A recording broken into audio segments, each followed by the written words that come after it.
Je vous remercie. Monsieur le Président de la République, Monsieur le Président de l'Assemblée nationale, Monsieur le Premier ministre, Mesdames, Messieurs les membres du gouvernement, Monsieur le médiateur, aperçu, Monsieur le Président du Conseil national de régulation, Monsieur le Président le facilitateur du dialogue, je vous salue. Mesdames, Messieurs, permettez-moi de saluer d'emblée l'initiative de ce dialogue national. Malgré les turbulences, elle est un geste d'ouverture à magnifier. Nous, opposition républicaine, y prenons part, non par naïveté, mais par fidélité à nos principes, par foi en l'avenir et par amour pour notre patrie. Oui, le climat est tendu. Oui, il y a des arrestations, les restrictions de liberté interpellent. Mais justement, plus le contexte est difficile, plus le dialogue devient une nécessité. Refuser de dialoguer, c'est entretenir l'impasse. Y prendre part, c'est assumer sa part de responsabilité devant la nation. Ce dialogue s'organise autour de 3 axes que nous partageons. Le premier est celui des libertés publiques. Mais que vaut une démocratie où on arrête des opposants, où des journalistes, des chroniqueurs sont convoqués, parfois détenus pour avoir fait le travail? Nous appelons à un pacte national de pacification politique fondé sur la libération des détenus politiques, l'indépendance des médias et des procédures judiciaires perçues comme justes et impartiales.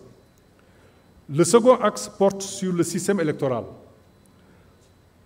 Donnons réalité au statut de l'opposition et de son chef, donnons à la Sénat les moyens et l'indépendance qui s'imposent, et sur l'inscription des jeunes, l'inscription automatique des jeunes majeurs au fichier électoral, nous estimons qu'une telle réforme aux implications profondes doit faire l'objet de consensus forts.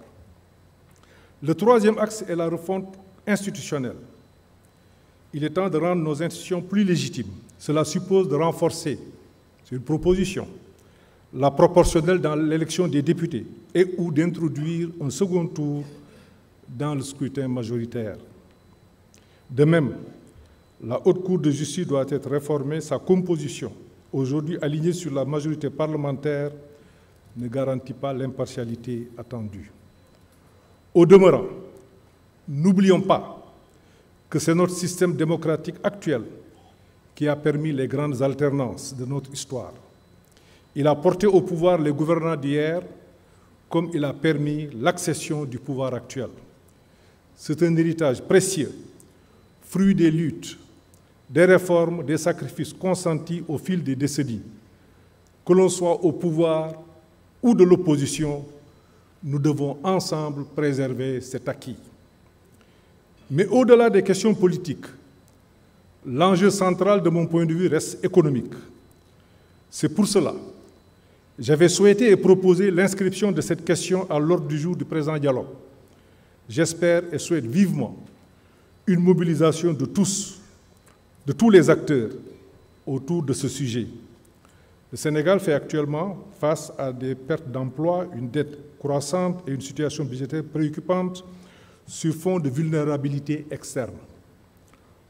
On peut ne pas s'entendre sur les causes, mais il faut qu'on s'accorde sur les solutions.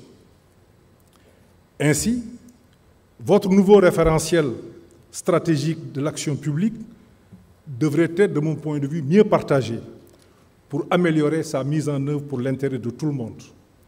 De même, un pacte national sur l'emploi productif qui mobiliserait tous les acteurs autour des secteurs à fort potentiel serait vivement opportun. Enfin, une réforme de la politique budgétaire me semble être nécessaire et urgente. Elle ne peut plus attendre. Il y va de notre souveraineté et je sais que, Monsieur le Président de la République, vous tenez particulièrement à cette question. Toutes ces questions pourront faire l'objet d'échanges ultérieurs. Toutefois, permettez-moi de noter qu'il va être difficile de faire fonctionner un levier, quel qu'il soit, dans un climat d'instabilité politique et sociale, au surplus dans un environnement international instable. C'est pour cela que j'ai parlé des questions économiques. Le Sénégal ne peut plus agir de notre point de vue par séquence. On n'a plus le luxe du temps long. Tout doit être engagé en même temps. Cela exige au moins 3 conditions. Une administration remobilisée et prête à se dépasser, le président Niasse en a parlé tout à l'heure. L'adhésion de la grande majorité est indispensable de la population. Il faut parler à l'âme de la nation, consolider le lien social, apaiser les tensions. Il faut qu'on se parle en toute sincérité. Et sur le plan international, nous devons renforcer nos partenariats dans un esprit de dignité, de confiance et d'efficacité. Sur le plan social, je salue la signature du pacte de stabilité qui a été important, mais allons plus loin avec une conférence sociale nationale. Enfin, je terminerai par la reddition des comptes. Aujourd'hui, nous traversons une séquence marquée par des révélations, audits, erreurs, exposés, pratiques, dénoncées.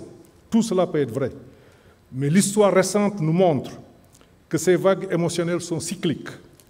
À chaque alternance, scandale, sanction, oubli, et on recommence. Tirant les leçons, Monsieur le Président de la République, nous devons engager des réformes pour mieux protéger le patrimoine de l'État, au-delà des régimes et des contingences politiques. C'est ce qu'il faut au Sénégal.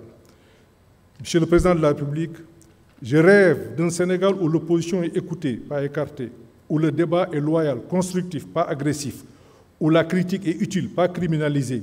Le Sénégal a besoin de nous tous. Majorité, opposition, société civile, en un mot, toutes les forces vives. C'est ensemble que nous pouvons bâtir un avenir de stabilité, de progrès et de dignité. Je vous remercie de votre aimable attention.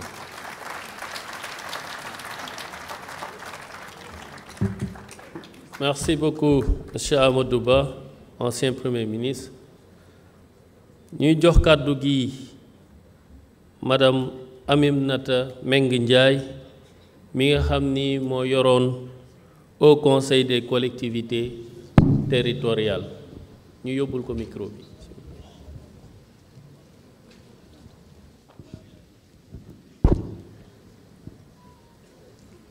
Ñuy ñaan rek kaddu yi bu ñu koy mëna teunk rek ci juroomi minute ngir jotaay bi baña yagg. Excellences, Monsieur le Président de la République, Monsieur le Président de l'Assemblée nationale, Monsieur le Premier ministre, Monsieur le facilitateur, Mesdames, Messieurs les membres du gouvernement, Mesdames, Messieurs, honorables invités, chers compatriotes, je suis honoré de prendre la parole ici, devant cette auguste assemblée, réunie à l'initiative du chef de l'État pour engager ensemble un dialogue franc et sincère autour de grandes préoccupations communes en vue de trouver des consensus dynamiques